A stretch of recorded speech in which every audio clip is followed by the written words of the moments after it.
Boa noite, Adriano. Tá me ouvindo bem? Consegue me ouvir?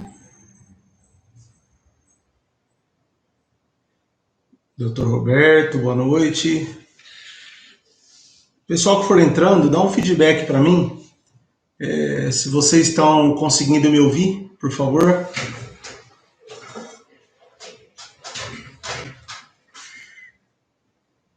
Pessoal, vocês estão me ouvindo? Estão me ouvindo? Legal. Doutora Rosiele, minha grande amiga. Tá me ouvindo bem? Ah, que bom. Legal, legal. Deixa o pessoal entrando. Bom, maravilha. Minha querida amiga Ju, seja bem-vinda. Deixa o pessoal ir entrando. Eu também estou transmitindo ao vivo ali, pessoal, pelo YouTube. Se acontecer algum problema aqui, caso vocês queiram entrar no meu canal do YouTube, é só ir ali na bio. Tem ali embaixo um endereçozinho ali do Linktree. Só clicar lá, tem todos os meus canais, vocês conseguem se inscrever ali no meu canal do YouTube também. Deixa mais gente entrando. Muito bem. Eu estou aqui de manga comprida. Para quem conhece a minha cidade, São José do Rio Preto, sabe que não é muito normal a gente estar com blusa de frio por aqui. Aqui é uma cidade muito quente, mas hoje deu uma esfriada. Meu amigo Dr. Tiago Pereira, do portal Advocacia na Prática, seja muito bem-vindo. É um prazer ter o doutor aqui comigo, um grande amigo. Pessoal, vai colocando aí se der a cidade para mim, para eu saber de onde vocês são. Por favor. Todo mundo aí. Bom, pessoal, vamos dar início, né? Porque a gente sabe que o Instagram ele tem um tempo determinado. Obrigado, meu amigo. Valeu mesmo pela força. E o motivo da gente fazer essa live é que vocês têm acompanhado aqui o nosso canal aqui no Instagram, Advocacia Descomplicada, Dr. Roberto Cabo Frio. A live vai ficar salva, tá, pessoal? Depois lá no IGTV vocês vão ter acesso a essa live. Sarandi, Rio Grande do Sul. Sarandi é perto de Gramado, doutor Adriano? Era para a gente estar indo para aí, mas com essa pandemia tive que cancelar. Doutora Arielle de Camargo, Rio Grande do Sul. Rio Grande do Sul é um lugar que mora no meu coração. Pessoal, vamos lá. Deixa a gente adiantar aqui o assunto, até porque a gente sabe que o Instagram tem um tempo, né? Para a gente poder ganhar tempo aqui, que é muito importante. Bom, vocês estão me vendo bem? Tá tudo bem? Tudo certinho? Qualquer coisa vocês escrevam aí que a gente vai interagindo. Ah, legal, olha. Muito bom. Gramado é um sonho. Bom, vocês têm percebido que toda semana eu tenho feito um desafio ali no portal, ali no feed, para a gente poder interagir e até aprender junto e discutir alguns assuntos, né? E o desafio que eu havia deixado a semana passada, ele diz respeito aos nossos queridos amigos Tício e Caio. Eles não nos abandonam. Então dizia assim, né? Tício é pai de Caio, um universitário de 21 anos, cursando o 3º ano de medicina. E o Tício deixou de pagar a pensão alimentícia desde que o Caio completou 18 anos de idade. E aí eu perguntei assim, e agora, como que a gente resolve essa questão? Bom, pessoal, a gente precisa primeiro entender como que funciona esse rito da ação de alimentos. Apesar de parecer muito simples, eu percebo que muita gente às vezes desdenha, viu, da ação de alimentos por achar que é um rito muito simples e que não tem muita dor de cabeça. E realmente não é algo que é muito complexo, tá? Mas a gente precisa ter um pouquinho de cuidado, principalmente num caso peculiar como esse aqui. Bom, a gente sabe que os requisitos principais ali da ação de alimentos, para quem vai entrar com o pedido de ação de alimentos, quais são? É aquele trinômio que a gente está acostumado: possibilidade, necessidade e proporcionalidade.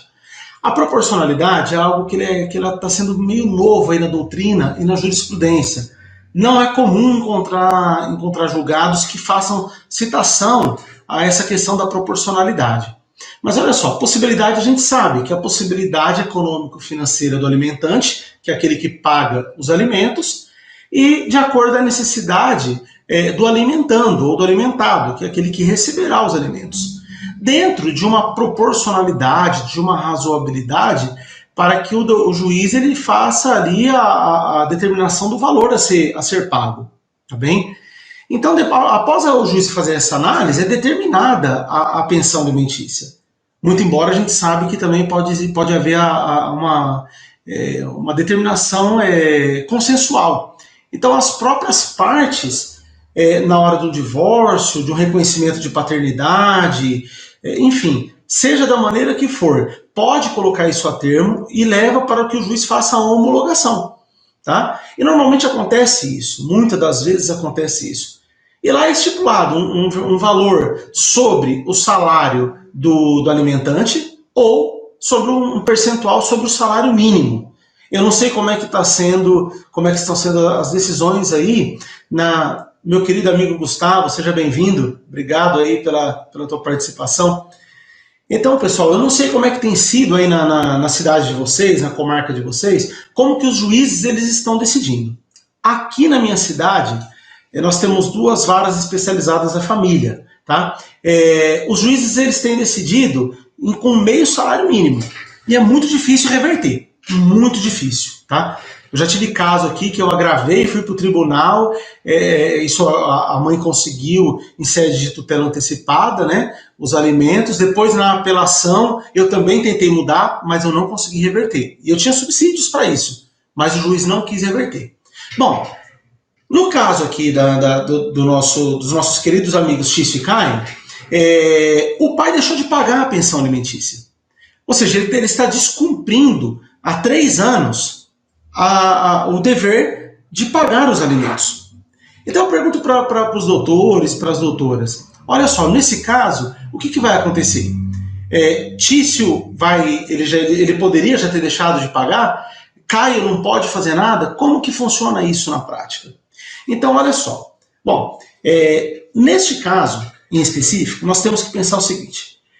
Tício não foi exonerado do dever de pagar alimentos. Ele deveria ter continuado a pagar. Para que ele fosse exonerado, ele deveria ter entrado com uma ação com pedido de exoneração. Aí, nesse caso, o Caio vai poder executar o pai. Mas eu pergunto assim para vocês. Vocês sabem que existem 2 ritos. Existem 2 ritos de execução na questão de alimentos. Um dos ritos é o rito da prisão e o outro rito é o rito da penhora. O rito da prisão ele vem disposto ali no artigo 528, parágrafo 3º, e o rito da penhora no 528, parágrafo 8º. Mas aí eu pergunto assim para vocês, bom, neste caso, o que Caio poderia fazer com o pai dele? O que Caio, neste caso, por isso que eu até perguntei, o que fazer dos 2 lados? Vamos primeiro pensar pelo lado do Caio, que é o filho. Caio ele é um aluno universitário de 21 anos, dependente do pai, ele não tem condições de pagar a sua faculdade. Então, nesse caso, o Tício ele é obrigado a pagar a universidade dele até a conclusão do seu curso. Por quê? O Caio não tem condição. O filho não tem, o alimentando não tem condição de pagar as despesas com a universidade. Porém, há um pequeno detalhe aqui. A gente sabe o seguinte, que eu quero que vocês escrevam aqui, vamos participar, pessoal, quem estiver aqui comigo, vamos interagir. O rito da prisão, quais parcelas nós podemos pedir? Vamos lá, respondam aí para mim. Quem sabe me dizer? Para a gente poder entrar com pedido de prisão, nós vamos falar já disso aí, doutor. Porque nesse caso aqui, eu já adianto para vocês, a gente tem que entrar com as 2 ações. Exato, doutora Ellen, as 3 últimas. Tá? Somente as 3 últimas é que dão direito a pedido de prisão. Não caiam na besteira de quando forem entrar com uma ação de execução de alimentos, tá? Sempre será cumprimento de sentença em apenso aos autos principais. Ainda que você não tenha acesso aos autos principais, sejam eles físico principalmente, mas se for digital, você não vai ter acesso. Mas para nós pouco importa, porque nós vamos precisar apenas da decisão homologatória que sentenciou o alimentante a poder pagar as pensões. Então nós vamos distribuir a ação de cumprimento de sentença em apensa aos autos principais, cobrando as três últimas pensões em atraso. Essas três últimas pensões nos dá o direito de pedir a prisão do alimentante. Tá bem? Bom, aí o doutor perguntou assim pra gente, e qual é a melhor ação a ser proposta? O Caio tem que propor as duas. Uma, do rito da prisão, para cobrar as três últimas, e a outra do rito da penhora, para poder cobrar as atrasadas. Mas olha só o que acontece aqui. Quantos anos? Qual a idade de Caio? 21 anos de idade. E eu pergunto para os doutores, eu quero que os senhores escrevam aqui para mim. Quantos anos de pensão, quantas pensões ali atrasadas o Caio vai poder cobrar do pai, além das três que já deu o rito da prisão. Vamos deixar o rito da prisão de lado aqui agora, tá? Já distribuímos essa ação, já redigimos a peça, já distribuímos a ação, atualizamos os valores e demonstramos. Excelência, olha, eu quero que o senhor peça a expedição do mandado de citação para que ele possa vir a pagar, tá bem? Agora eu pergunto assim para vocês, o que vai acontecer para o Caio poder cobrar as atrasadas? Sim, doutor, olha, até mesmo se ele já tiver mais de 24 anos, porque olha só, quando acontece uma situação dessa, depois a gente até chega nesse caso, existem duas situações na ação de alimentos que ela é muito interessante. Uma é o poder de família, tá? O poder familiar. Quando há a decisão, nesse caso, foi determinada a pensão alimentícia quando o filho era menor, o pai tem o poder de família sobre o filho. Quando atinge a maioridade, acaba esse poder. Mesmo que haja alguma possibilidade dele chegar até os 24 anos, vamos dizer assim, que há essa celeuma aí, de saber se com 24 anos deve ou não parar de pagar. Mas aí entra o poder de parentesco. Tá? Há um dever de parentesco para poder fazer o pagamento da pensão. Então, não vai exonerar pela questão da idade. Tá? Deixa eu só achar aqui, olha só. Deixa eu só pegar aqui nas minhas anotações para vocês entenderem. Olha, o artigo 1694, ele fala exatamente isso, que o dever de parentesco, a relação de parentesco dá direito a pedir alimentos também. Então o Tício aqui não vai escapar de pagar a pensão para o filho até o final da faculdade, tá bem? Eu vou responder a pergunta da doutora Ellen. Mas respondam para mim aí. Então, nós já entendemos que o rito da prisão nós vamos pedir as três últimas, tudo certo. E no rito da penhora, neste caso em específico, que o pai deixou de pagar desde que o filho completou 18, o filho já tem 21. Quais pensões, quanto tempo nós vamos poder pedir das atrasadas para a gente pedir o rito da penhora? Quem sabe, escreve aí para mim, por gentileza.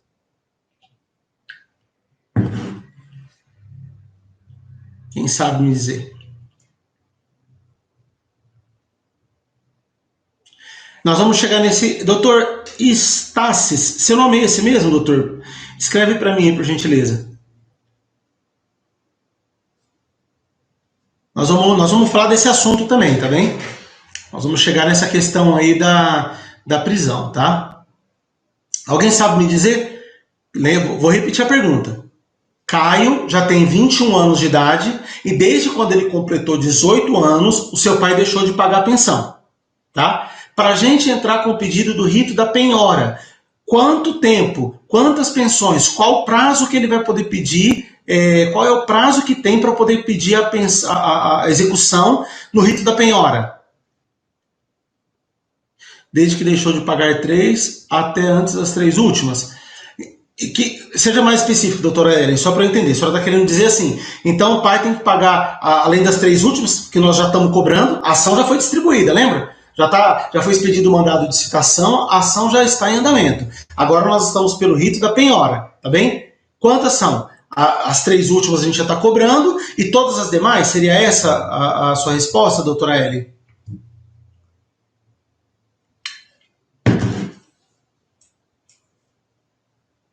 Pediria a todas que deixou de pagar, doutor Roberto? Certo. E aí, pessoal? O que vocês me falam? Bom, vamos lá, deixa eu dar a resposta para vocês para a gente poder ganhar tempo, tá bem? Olha só. Se o filho for menor de idade, tá? A ação de alimentos ela é imprescritível para menor de idade. Então suponhamos que uma mãe, desde quando pediu alimentos gravídicos, tá bem? Legal, doutora Arielle, parabéns, isso mesmo, os dois últimos anos, é isso mesmo. Então, nós vamos resolver isso aqui agora, doutora Arielle, vamos lá. Se o filho é menor de idade, suponhamos que foi determinada a pensão alimentícia com alimentos gravídicos, sentenciado, e isso se deu ad eterno ali até o filho completar os 18 anos. Tá? O pai nunca pagou pensão. Quanto tempo vai poder pedir de ir no rito da penhora? Todos os 18 anos de atraso.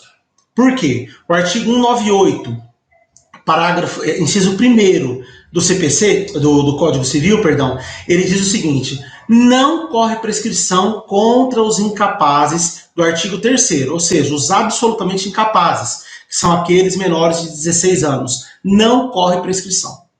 Tá bem? Porém, no caso em tela aqui, no nosso caso concreto, o CAI vai poder cobrar apenas os 2 últimos anos, porque ele não pode, ele já prescreveu para ele o direito de cobrar alimentos. Então, olha lá, o artigo 206, parágrafo 2º do Código Civil, ele fala assim, olha, prescreve em 2 anos a pretensão de haver prestação de alimentos a partir da data que vencerem. Então é isso mesmo, a doutora Arielle acertou, são 2 anos. Então, no caso aqui, são 3 anos que Tício não paga pensão alimentícia para o Caio. Caio só vai ter direito de cobrar os 2 últimos anos no rito da penhora. Não obstante, ele podendo cobrar já, que a gente já distribuiu ali a ação do rito da prisão, tá bem? Então, nesse caso, já prescreveu, 1 ano já está prescrito, de acordo com o que diz ali o parágrafo 2º do artigo 206 do Código Civil. Então, não caiam nunca na besteira de quando distribuir uma ação de execução de alimentos, tentar cobrar todas, não vai resolver. Outra questão prática muito importante. E eu digo isso porque já aconteceu comigo lá atrás. Quando eu iniciei, eu já fiz essa não vou dizer besteira, porque eu acho que tudo é válido, né? E já aconteceu comigo de, numa mesma ação, eu pedi prisão e penhora. O juiz veio, mandou emendar a inicial, sob pena de extinção, porque não cabe o pedido de penhora e também de prisão no mesmo pedido. Então, quando vocês forem entrar com uma execução, saibam e se lembrem disso. Bom, primeiro, o que eu tenho que analisar no caso concreto? O meu cliente, o alimentando, ele é menor de idade ou maior? Ele é menor. Então, esquece, não tem prazo prescricional. Ok. Quantas pensões eu tenho atrasada? Eu tenho mais de 3? Legal. Se eu tenho 5, 3 eu cobro, peço a prisão. As 2 eu peço a penhora. Tá bem? Claro que nós sabemos, está lá no Código Civil, lá num dos parágrafos, se não me engano, ali do artigo 528, eu vou abrir até aqui para a gente poder ver, que ele diz o seguinte, que a prisão não exonera o devedor das pensões que estão em atraso. Não é um pagamento. É o descumprimento do pagamento, além da prisão, ele continua ainda devendo os alimentos. Então não é a prisão que vai eximir ali o pai do pagamento das pensões que estão em atraso. Tá bem? Bom, então nós entendemos o seguinte. Caio, vamos só recapitular aqui para a gente finalizar Caio e partir ali para o Tício. O que poderia acontecer, o que Tício poderia ter feito, tá? Então Caio, ele vai poder cobrar apenas os 2 últimos anos de pagamento de pensão em atraso no rito da penhora e as 3 últimas no rito da prisão, tá bem? Bom, aí vocês sabem como é que funciona, né? Uma vez emitido o mandado de citação, o réu ele vai ter 3 dias para efetuar o pagamento, ou ele vai ter 3 situações que ele vai poder fazer quando o juiz emitiu o mandado de citação, tá? Bom, primeiro deles, pagar o débito. Segundo, provar que já havia pago. E o terceiro, justificar a sua impossibilidade. E eu vou dizer uma coisa para vocês, eu já peguei um caso aqui no escritório em que o meu cliente, eu estava pelo pai, pelo alimentante, tá? E ele estava sendo cobrado. A mãe entrou com pedido de execução do rito da prisão, já tinha sido expedido o mandado de prisão dele, e ele me procurou no escritório, dizendo para mim assim, doutor, já está pago. Eu falei, mas como que está pago? Ele falou, está aqui. E ele me trouxe todos os recibos, todos os documentos para provar que estava pago. O que aconteceu? Dica prática. Na petição de vocês, sempre peçam para que a outra parte informe uma conta bancária. E se ela não tiver, peça para que o juízo faça uma abertura de conta para que o seu cliente deposite em conta bancária. Nunca pessoalmente para responsável ali. Normalmente é a mãe, né, que fica responsável com a guarda da criança, tá? Eu ingressei essa semana com 2 processos pela penhora de devedor há 1 ano. O juiz mandou citar, respondendo em 15 dias, podendo pedir penhora antes da citação via online. Ok, porque aqui você está falando do rito da penhora. Se você está cobrando o último ano, doutor, aí tranquilo. É isso mesmo, ele vai ter 15 dias, tá? Aí olha só, ele vai cair ali naquelas regras lá do cumprimento de sentença.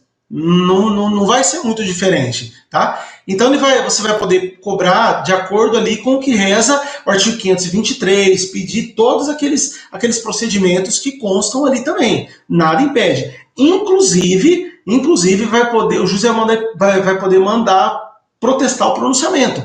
Tá? Ou seja, se caso ele não pagar, exauridos ali algumas fases que existe no processo, não dá para a gente entrar em detalhes aqui por causa do tempo, o juiz vai mandar, você vai pedir também o protesto, tá? E a inclusão dele no rol dos inadimplentes ali do Serasa Jude. Tá? São 2 pedidos. Ali no artigo 517, você vai ter isso aí de uma forma bem clara. Não pagou depois dos prazos ali, no rito da penhora isso, tá? Não pagou depois dos 15 dias, o juiz vai abrir 15 dias para os embargos, aquela coisa toda. Se ele não pagar, ele vai estar entrando com cumprimento de sentença, e aí se ele não vier a pagar, você pode pedir ali a inscrição e também a inscrição dele no rol de inadimplentes e o protesto no cartório. Bom, vamos voltar aqui então, pessoal. Então, no pedido ali de vocês, peraí que eu me perdi na resposta aqui que eu falei para o doutor. Deixa eu só recordar aqui onde a gente parou. Na hora de vocês distribuírem lembrei, a inicial, peçam a conta bancária. Por quê? No caso do meu cliente, olha o que aconteceu. Ele pagava na mão da ex-mulher. E por birra, ela disse assim para ele, eu não quero saber, eu quero te ver na cadeia, eu não vou receber. E claro que ele não ia pagar sem assinar o recibo. E ela não recebeu. Ela deixou de receber durante 3 meses, entrou com o pedido de execução e e foi no advogado e falou, e realmente entrou com o pedido. E ele já estava para ser expedido o mandado de prisão dele. E eu tive que vir nos autos e demonstrar. Primeira coisa que eu fiz, eu ingressei com uma ação falei o nome agora, pessoal, daqui a pouquinho eu vou lembrar e falo para vocês.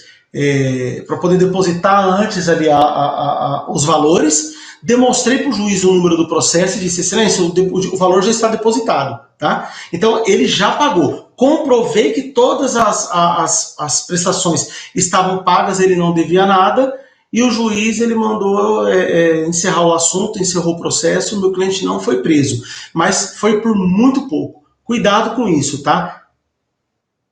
Porque o devedor pode tirar o dinheiro da conta bancária. Ah, sim, aí é normal. Bacenjude é uma coisa que a gente sabe que, aliás, em agosto agora parece que vai ter uma nova Cisbajude, alguma coisa assim, parece que vai ter uma grande alteração. Consignação e pagamento. Muito obrigado, doutor Roberto. Entrei com uma ação de consignação e pagamento, tá? Para que a gente fizesse o depósito ali na consignação. E eu disse assim para ele, não se preocupe, agora nós vamos entrar com uma ação de consignação, fizemos o depósito de todas, porque ele tinha o dinheiro guardado, e mês a mês nós fomos fazendo o depósito. Informei para o juízo ali o número do processo. Obrigado, doutores, é isso mesmo. Informei para o juízo ali o número da ação da consignação em pagamento. O juízo viu, entendeu, encerrou o processo. Porém, eu pedi para o juiz, excelência, faça com que a parte abra uma conta, informe uma conta bancária. Caso ela não queira informar, que o juiz então oficie uma agência bancária para que seja aberta uma conta ali no nome da representante do menor. Resolveu o problema, ele ficou muito feliz, coitado, era um senhor muito simples, e eu fiquei com muita pena dele. Então, essas coisas, elas realmente acontecem na prática, tá bem, pessoal?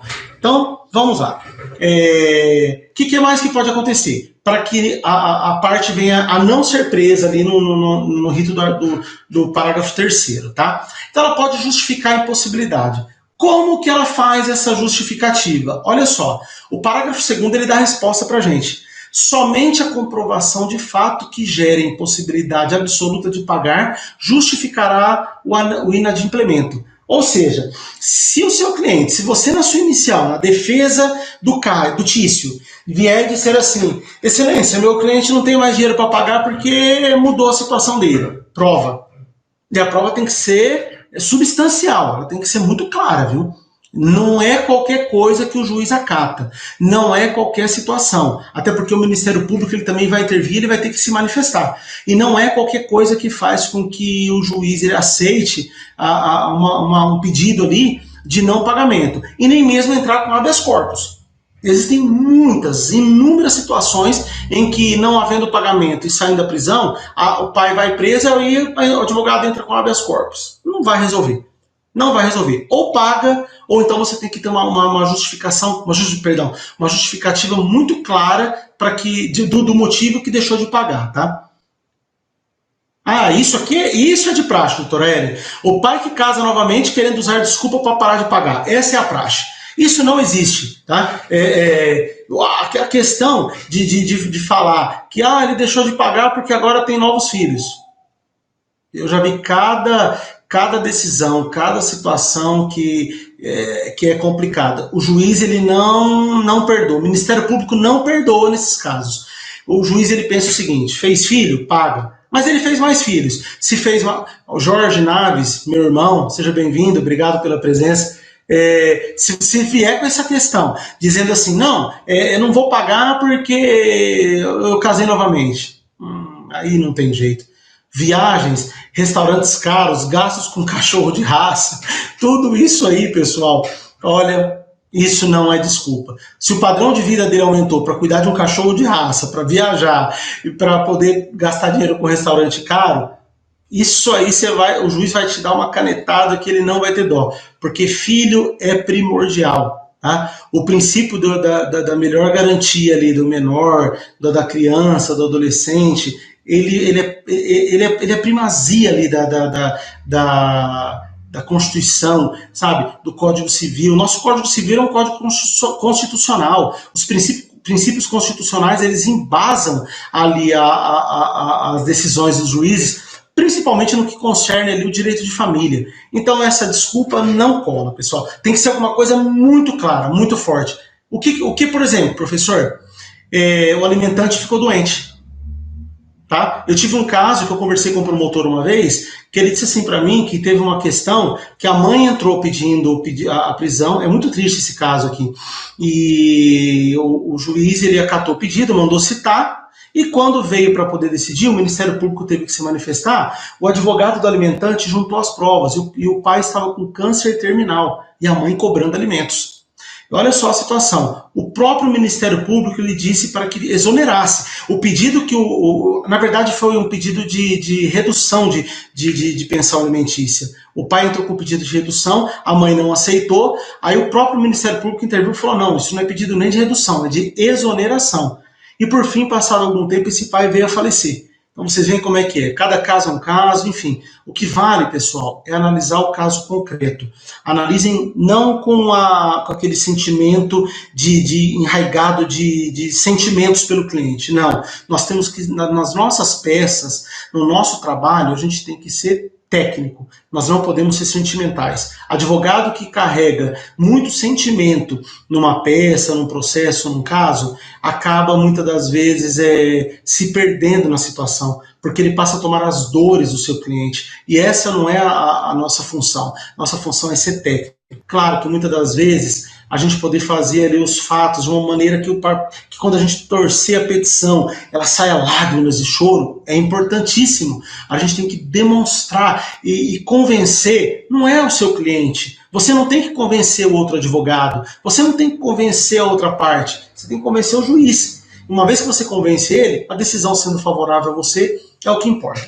Pessoal, vamos ali então para a segunda parte, porque eu tô com medo daqui a pouquinho esse horário a gente extrapolar o horário, tá? Bom, então continuando aqui. Se o executado então deixar de pagar, o juiz ele vai pedir a prisão, vai mandar executar ali a prisão, caso ele não venha cumprir um daqueles 3 requisitos do caput do artigo 528, tá bem?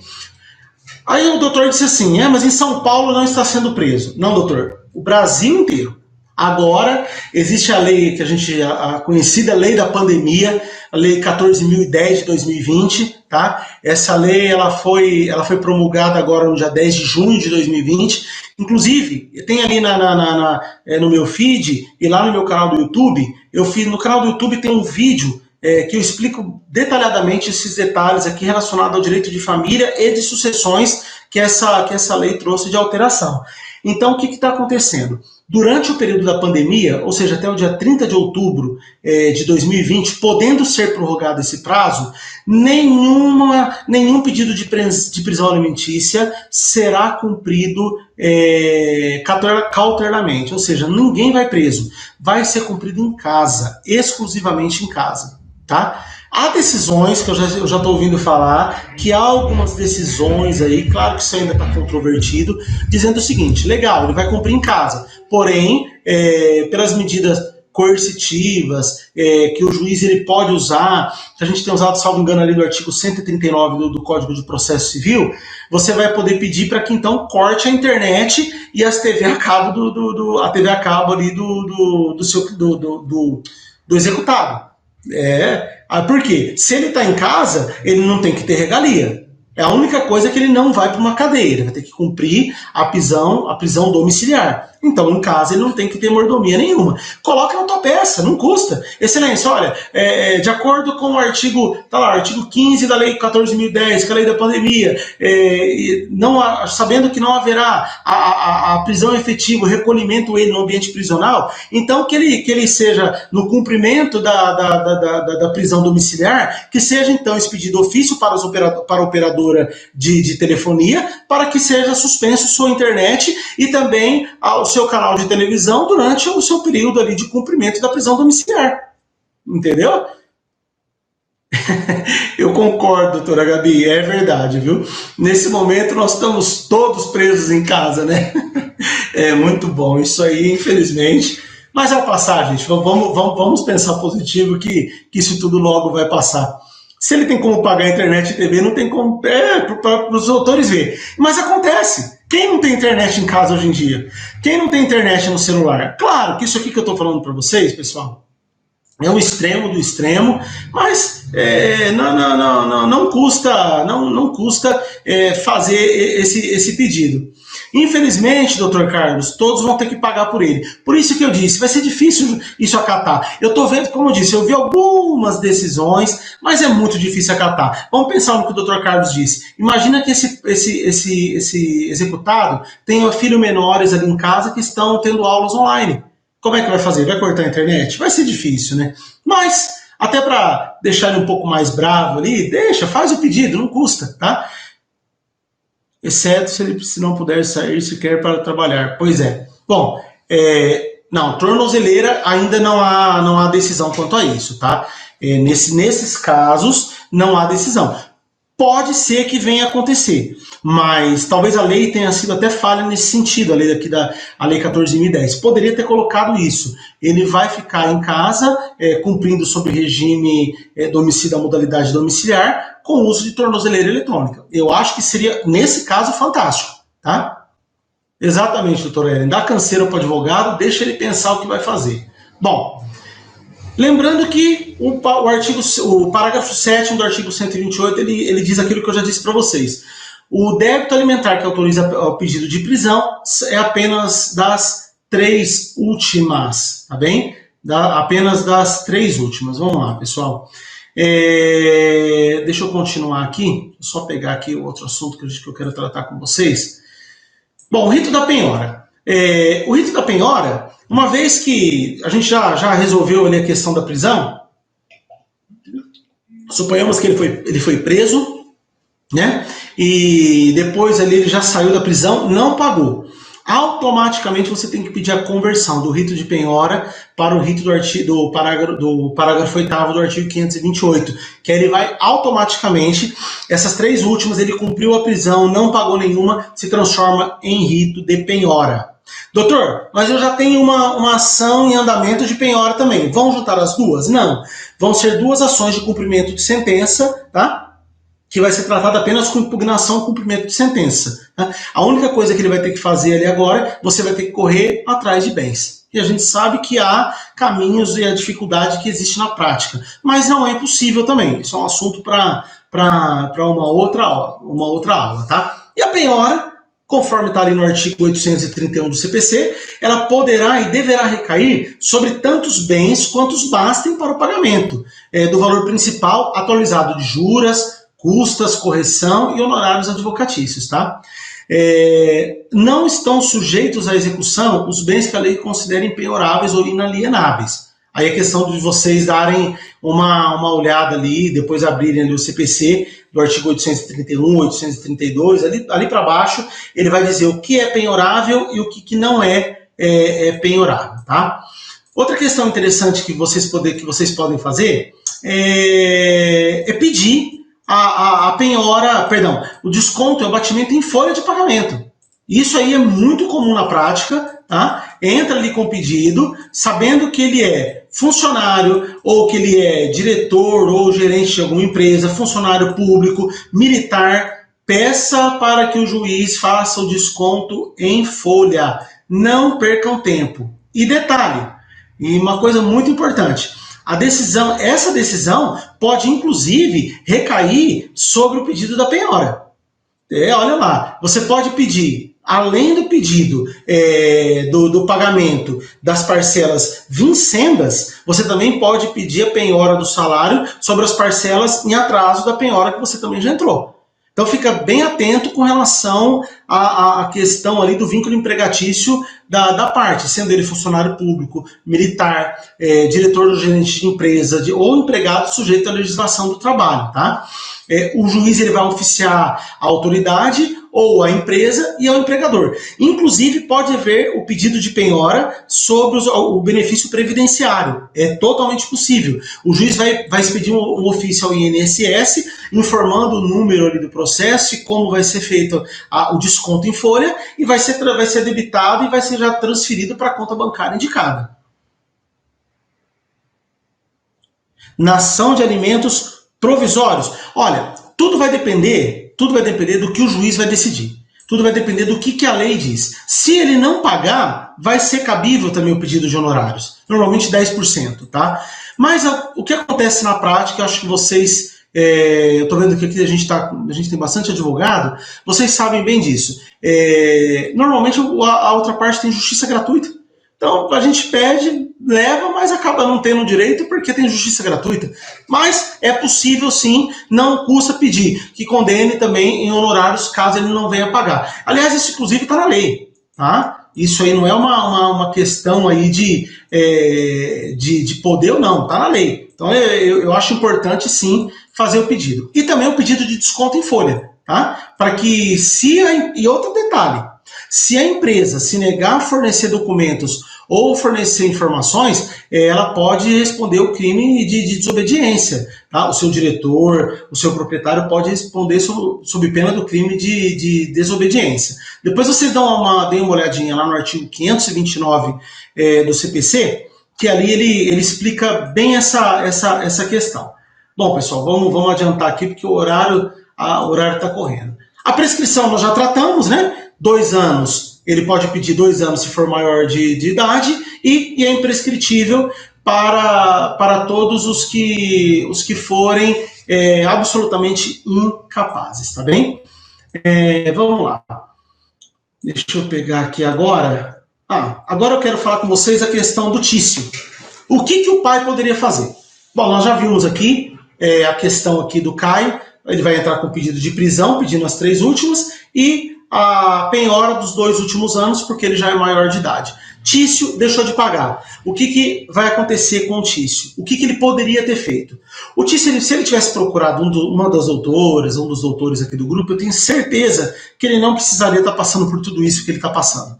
O que ele deveria ter feito? Quando o filho completou 18 anos de idade, ele poderia ter entrado com um pedido de diminuição ou de exoneração de alimentos. Tá? Mas ele não tomou essa providência, ele não procurou um de vocês, tá? para que ele pudesse tentar não passar por essa situação. Então vamos lá. O Tício vai poder fazer aqui no caso? Nesse caso, ele poderia ter tentado com o pedido de exoneração, lembrando que o foro competente para poder dirimir esses assuntos de questão de execução de alimentos é o foro do alimentando, ou seja, daquele que recebe alimentos. Mas a decisão foi lá de um processo lá do Piauí e hoje eu moro lá no Rio Grande do Sul, ali do lado de Gramado, tá? Aí, como é que o filho que recebe alimentos mora no Rio Grande do Sul e o pai mora lá no Piauí? Como é que faz? A ação, ela vai ser distribuída no foro de domicílio do alimentando. Isso é muito importante, tá bem?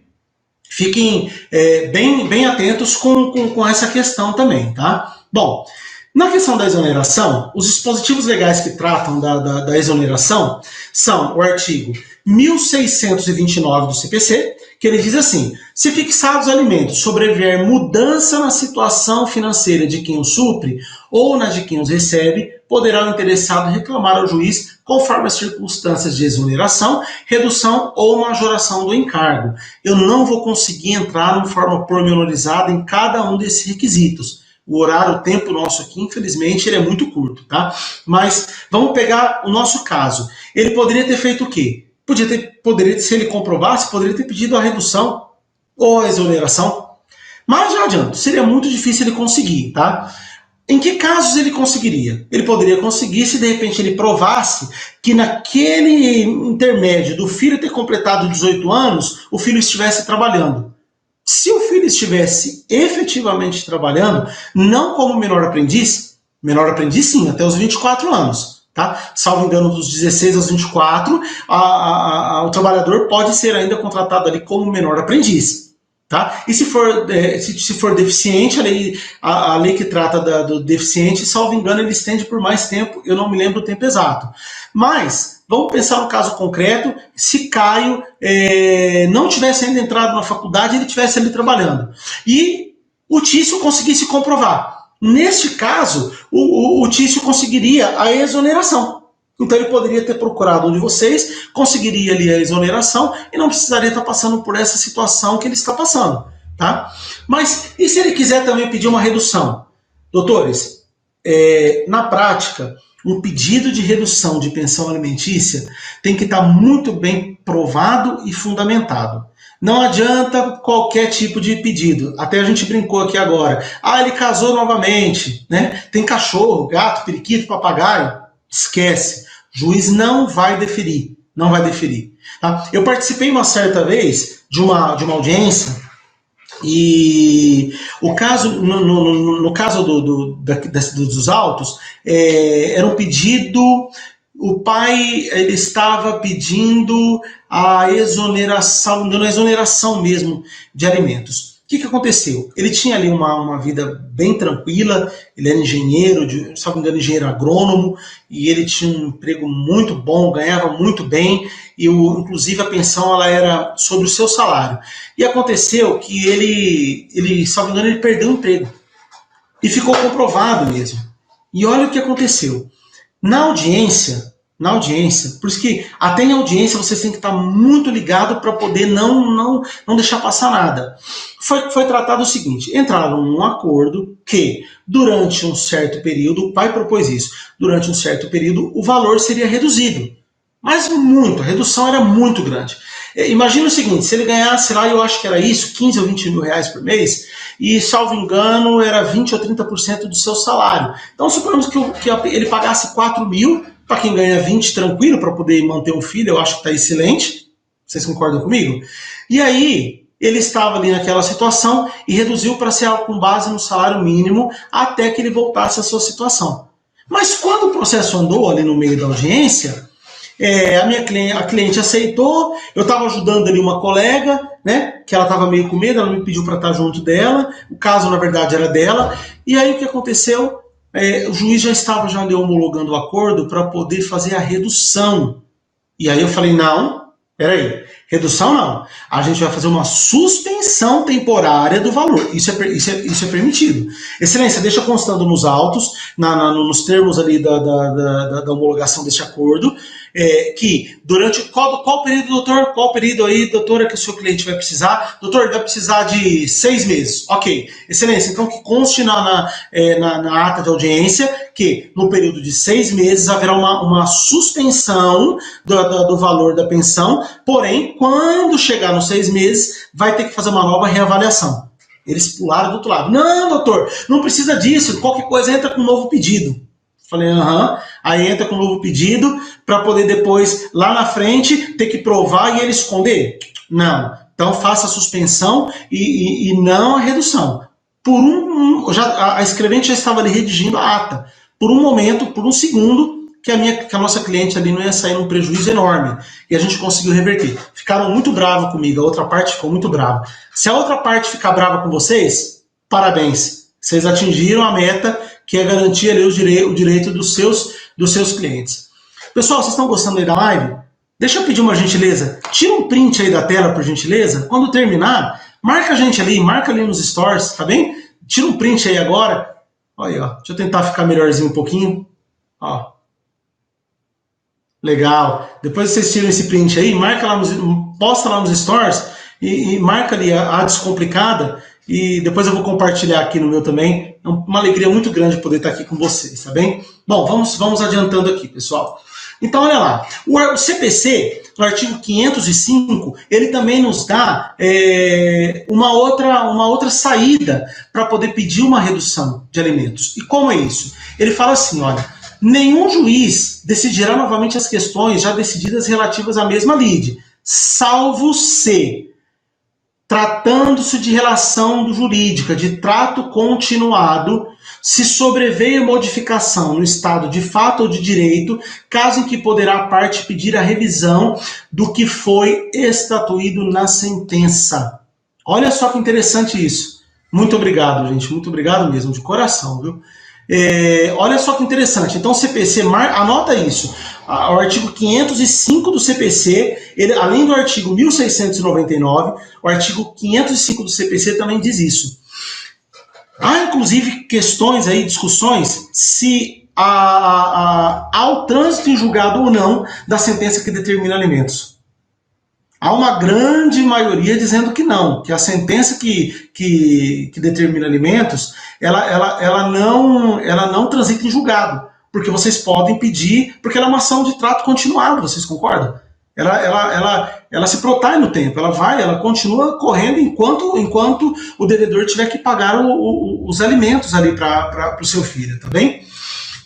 E além do mais, a lei de alimentos, a lei 5478 de 68, no artigo 15, diz o seguinte: a decisão judicial sobre alimentos não transita em julgado e pode a qualquer tempo ser revista em face da modificação financeira dos interessados.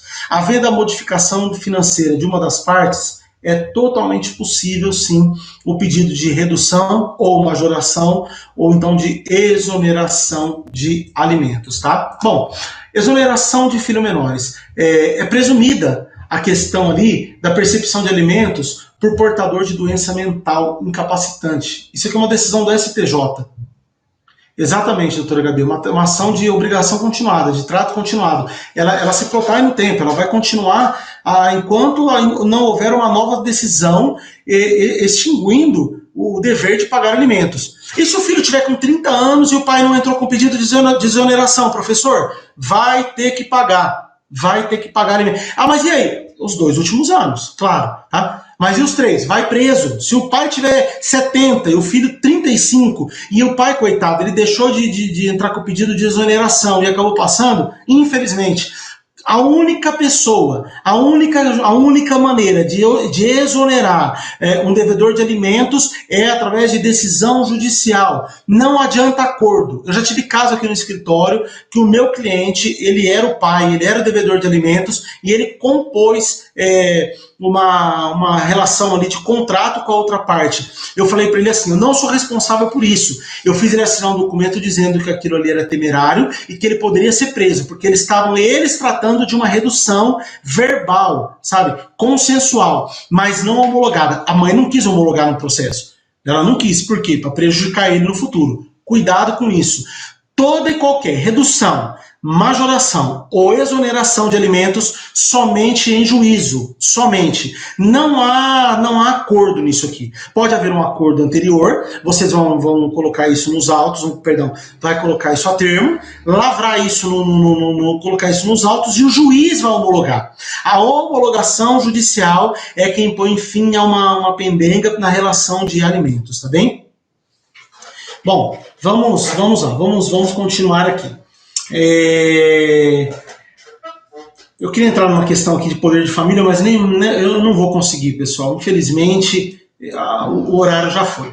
Só para a gente poder finalizar, tá? Vamos lá. Então vocês me disseram assim, nós entendemos que o filho não tem condição de pagar a universidade e o pai vai ser obrigado a pagar, certo?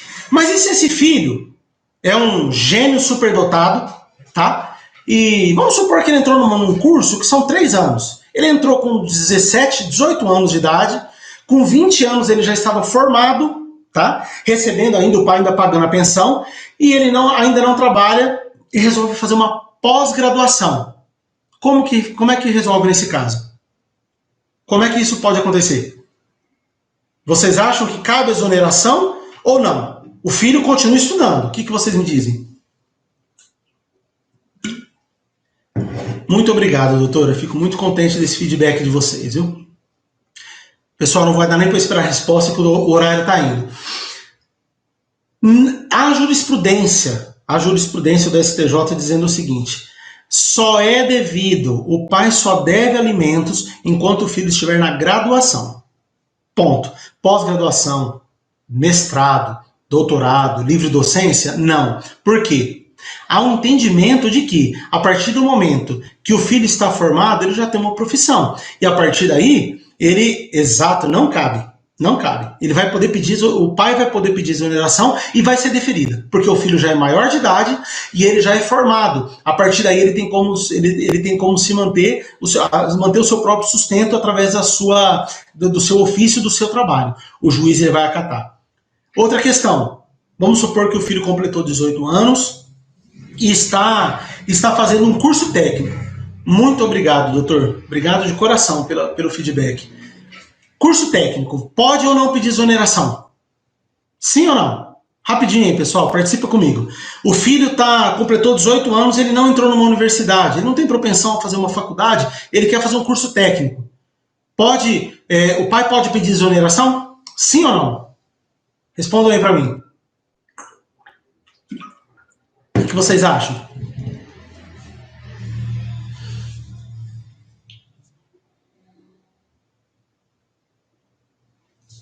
E aí, o que vocês dizem para mim? Vou repetir aqui. O filho completou 18 anos, terminou o ensino médio, e agora ele não vai fazer faculdade, ele vai fazer um curso técnico. O pai pode ou não pode pedir a exoneração de alimentos? A doutora Eduneide disse que não. Quem mais? Alguém mais aí tem opinião para dar para mim? Me ajuda aí. Estou com esse caso no escritório e não estou sabendo resolver. Minha querida amiga Érica Mota, seja muito bem-vinda. Muito obrigado, doutora, de coração. Doutora Juliana disse que não. A doutora Jordana disse que sim. Doutor Stassis, esse é seu nome mesmo, doutor? E aí? Bom, vamos lá. Não, ele não vai poder pedir exoneração. Já julgado, isso já tem jurisprudência pacificada no STJ. Filho que faz curso técnico, o pai não tem direito a pedir a exoneração de alimentos. Quando ele concluir o curso técnico, sim, ele tem direito a pedir a exoneração, tá bem? E há também uma questão que, atingida a maioridade, as partes podem requerer uma exoneração chamada de exoneração consensual, tá, de alimentos, tá bem? Pessoal, para finalizar, eu vou contar para vocês aqui um caso prático que aconteceu comigo aqui no escritório, que me deixou muito triste. Eu estava, até então eu atuava pela defensoria, me descredenciei esse ano da defensoria, tá? Fiquei durante 7 anos ali atuando junto à defensoria, e olha o que aconteceu. Eu fui nomeado para poder defender ali o pai, e ele, imagina que eu estava defendendo o Tício, tá? Mas o Caio não era o Caio, não era um aluno de universidade, não fazia medicina, e eram 2 filhos, uma menina e um menino, um rapaz e uma moça, tá? Bom, muito obrigado, doutor Roberto. Pode deixar que a gente vai fazer sim. Vou procurar sempre estar fazendo ali o desafio semanal, e eu vou tentar toda semana fazer uma live respondendo o desafio semanal. Preciso de vocês, tá bem? Me ajudem a participar. Não esqueçam de tirar um print aqui da tela, se gostaram aqui da live, compartilha aí nos stories de vocês, marca lá o ato descomplicado para a gente poder repostar. Bom, rapidinho aqui para eu poder explicar para vocês. E eu fui nomeado para poder defender esse pai para fazer o pedido de exoneração. Entrei com o pedido, consegui comprovar ali que o filho já tinha, inclusive o filho, ele já era avô, tá? Da menina, eu não consegui comprovar muita coisa, e foi marcada uma audiência de conciliação. Uma audiência para a gente poder ver o que ia resolver ali. E ali eu confesso para vocês que foi muito, muito duro para mim, porque meu cliente não veio, não tem problema, eu poderia ter ido realmente sozinho. Eu sou de São José do Rio Preto. Alguém conhece São José do Rio Preto? Se alguém conhecer, coloca aí. Sim, conheço. E ele era de Ribeirão Preto. Nunca confundam Ribeirão Preto com Rio Preto, viu? A gente que é de Rio Preto fica bravo. É brincadeira, pessoal. E o que aconteceu? No dia da audiência, a conciliadora, cheguei lá na audiência, só estava a doutora Juliana, seja bem-vinda, só estava eu e estava a Ju, minha grande amiga.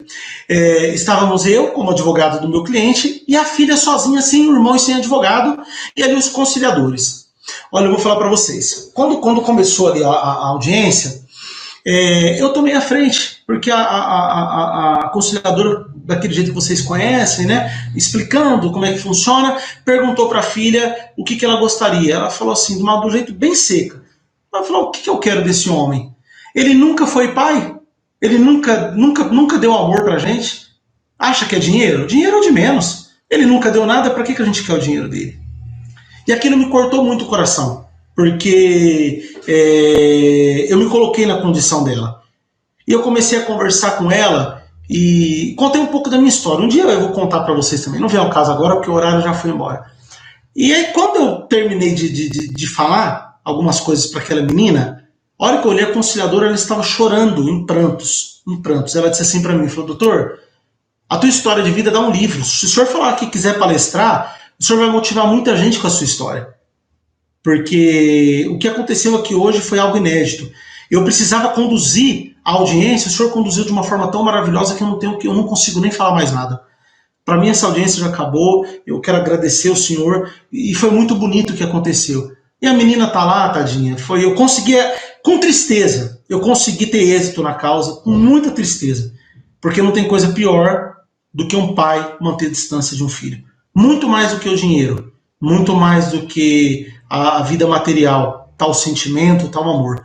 Então, por mais que eu disse para vocês aqui ao longo da live, sejamos técnicos, é verdade, mas quando você pegar o teu cliente, procura colocar na cabeça dele que ele é pai, que ele é mãe, que a briga de pai e mãe não pode nunca influenciar na educação de uma criança que depende do amor de um pai e de uma mãe. Tá bem, pessoal? Muitíssimo obrigado, muitíssimo obrigado. Foi uma alegria estar aqui com vocês essa noite. E detalhe, viu? Uma noite muito especial para mim. A mulher da minha vida, o meu amor, está fazendo aniversário hoje. Eu quero desejar os parabéns para ela aqui. Sigam ela lá, depois eu vou deixar aqui. Ela dá muito para as doutoras aí, ó. Ela dá muita dica de moda, ela é totalmente extrovertida. Ela é maravilhosa. Bom, sou suspeito em falar. Sou apaixonado nela, hoje é aniversário dela. E eu dedico essa live a ela, minha esposa Nara. dedico totalmente a ela, tá bem? Pessoal, faltam 27 segundos aí para acabar. Foi um prazer. Sigam ali, clica ali na minha bio, tem as minhas redes sociais, meu YouTube, meu Telegram, entrem no meu canal do Telegram, compartilhem essa live, convidem os colegas e fiquem de olho, daqui a pouquinho vai ter mais desafio aí pela frente. Um abraço, fiquem com Deus, muito obrigado. Gratidão, pessoal, gratidão.